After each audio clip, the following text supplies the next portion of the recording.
안녕하세요. 유랑인입니다.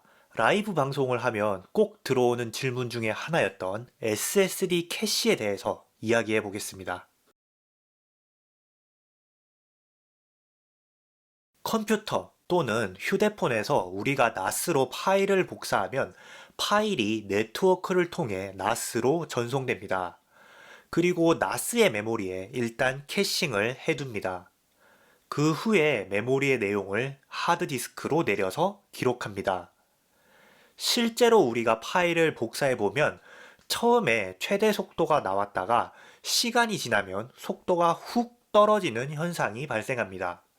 이 현상은 메모리의 내용을 하드디스크로 기록하는 속도보다 네트워크에서 메모리로 들어오는 속도가 훨씬 빠르기 때문에 나오는 현상입니다. 메모리에 있던 내용이 빨리 처리되지 않으니 네트워크 속도를 인위적으로 떨어뜨리는 거죠. 즉, 네트워크의 문제가 아니라 바로 이 구간이 병목인 것입니다. 이 병목을 없애려면 간단합니다. 디스크의 성능이 더 빠르면 됩니다.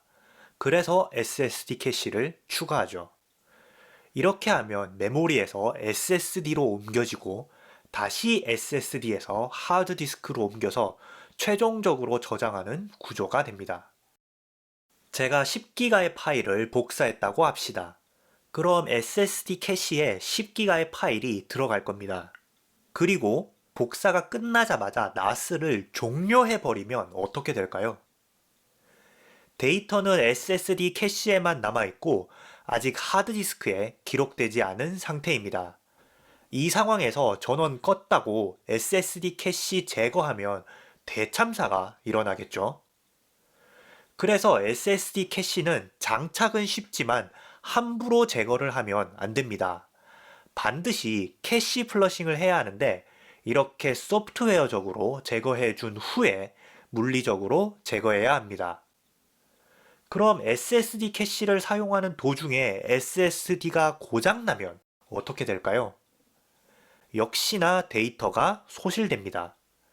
그래서 쓰기 캐시를 사용하려면 반드시 데이터 중복성을 제공하는 레이드를 사용해야 합니다. 레이드 1이나 레이드 5 같은 것들 말이죠. 물론 읽기 전용 캐시만 사용한다면 SSD가 고장나도 하드디스크에서 다시 읽어드리면 되니까 이 경우는 데이터 중복성을 가질 필요는 없습니다. 제가 라이브 방송에서 줄곧 SSD 캐시를 추천하지 않는다고 했었는데요.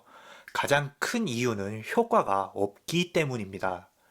실제로 시놀로지 공식 홈페이지에 보면 작은 파일과 서버나 가상 머신을 다루는 경우에는 효과가 크다고 나옵니다만 동영상 파일이나 큰 파일을 다루면 효과가 거의 없다고 나옵니다. 여기서 시놀로지가 이야기하는 큰 파일의 기준은 1MB입니다. 요즘은 보급형 폰으로 사진을 찍어도 1MB는 그냥 넘습니다. 이 영상을 시청하시는 대부분이 개인 사용자일 것이고 나스에 사진과 영상을 주로 담으실 겁니다. 즉, 여러분들의 데이터는 파일당 용량이 다 1MB가 넘어갑니다. 이러한 환경에서 SSD 캐시는 효과가 없으며 돈 낭비만 될 뿐입니다. 물론 웹서버를 운영한다거나 DB 서버를 운영할 경우 SSD 캐시는 상당한 성능 향상을 가져다 줄 겁니다. SSD 캐시를 달고 포토 스테이션이 빨라졌다는 글이 많은데요. 그건 당연히 썸네일이 1MB보다 작기 때문입니다. 즉, 썸네일은 빨리 뜰 겁니다. 그러나 실제 사진을 눌렀을 때 디스크에서 로드되는 속도에는 변화가 거의 없습니다. 디스크 성능을 평가할 때 속도를 많이 보지만 사실 가장 중요한 지표는 IOPS입니다. 초당 입력과 출력을 얼마나 처리할 수 있는지를 나타내는 지표인데요. 하드디스크는 이 지표가 매우 낮습니다. 반면 SSD는 이 지표가 매우 높죠. 평소에 여러분들의 나스는 아무 일도 안 하고 놀지 않습니다. 새로 추가된 사진의 썸네일을 자동 생성하고 백업을 하기도 하고 클라우드 동기화도 이루어지고 파일을 다운로드하기도 합니다. 거기에 DB 서버, 가상머신, 도커 등을 사용한다면 하드디스크의 IOPS를 상시 어느 정도 점유하고 있는 상태죠. 이 상황에서 파일 복사를 하게 되면 당연히 느릴 수밖에 없습니다. 그런데 SSD 캐시를 장착했더니 이 중에서 DB 서버, 가상머신, 도커가 SSD와 IO를 하게 되면서 하드디스크의 IO 부담을 줄여주면 하드디스크에 여유가 생기게 됩니다. 이러한 상황이라면 나스가 좀 빨라졌다고 느낄 수도 있습니다. 실제로 SSD 캐시를 사용할 때와 사용하지 않을 때 큰 파일 복사를 해보면 똑같이 램 캐시 용량을 다 쓰면 성능이 하락하는 모습을 볼 수 있습니다. 그런데 후반부로 가면 갑자기 SSD 캐시를 한 쪽이 성능이 약간 더 향상되는데요. 이러한 증상이 앞서 말씀드린 일시적으로 하드디스크의 IOPS가 더 확보되어 여유가 생긴 경우라고 볼 수 있습니다. 하지만 여러분들이 나스에서 DB 서버, 가상머신, 도커 등을 사용하지 않는다면 나스는 처음부터 여유로운 상황이고 이 경우 SSD 캐시를 사용한다고 해서 복사 속도가 빨라지지는 않습니다. 캐시 어드바이저를 보고 SSD 구입 용량을 정하려는 분들이 많습니다. 저는 SSD 캐시 어드바이저의 데이터가 쓰레기라고 생각합니다. 외장 하드를 연결해서 하이퍼 백업으로 미러링 한번 하고 나면 복사한 모든 데이터를 오늘 접근했다는 이유로 핫 데이터로 분류가 되고 필요한 권장 크기를 늘려서 알려줍니다. 적어도 핫 데이터라면 일주일 이내에 10번 이상 접근한 데이터로 규정을 해야 할 것 같은데 시놀로지에서는 몇 번 접근했는지는 따지지 않고 그저 마지막 접근 시간만 따집니다. 즉 6개월 만에 예전 사진이나 영상을 한번 보거나 복사했을 뿐인데 그걸 핫 데이터로 분류하는 거죠. 따라서 캐시 어드바이저의 핫 데이터는 실제와 다르게 매우 뻥튀기 되어 있으며 이 보고서는 별 도움이 되지 않습니다. SSD 캐시를 이미 사용 중이라면 두 가지 옵션을 생각해 볼 수 있습니다. 공격적인 사용과 소극적인 사용입니다. 시놀로지의 경우 1메가가 넘는 파일은 캐시를 지양하며 또한 순차 액세스는 캐싱하지 않는데요. 사실 이 이유는 하이퍼 백업 같은 녀석들 때문입니다. 캐시의 용량이 512GB, 백업할 용량은 6TB라고 가정해 봅시다. 만약 캐시가 무조건적으로 동작한다면 6TB의 데이터가 모두 SSD 캐시에 기록되어졌다, 지워졌다 할 겁니다.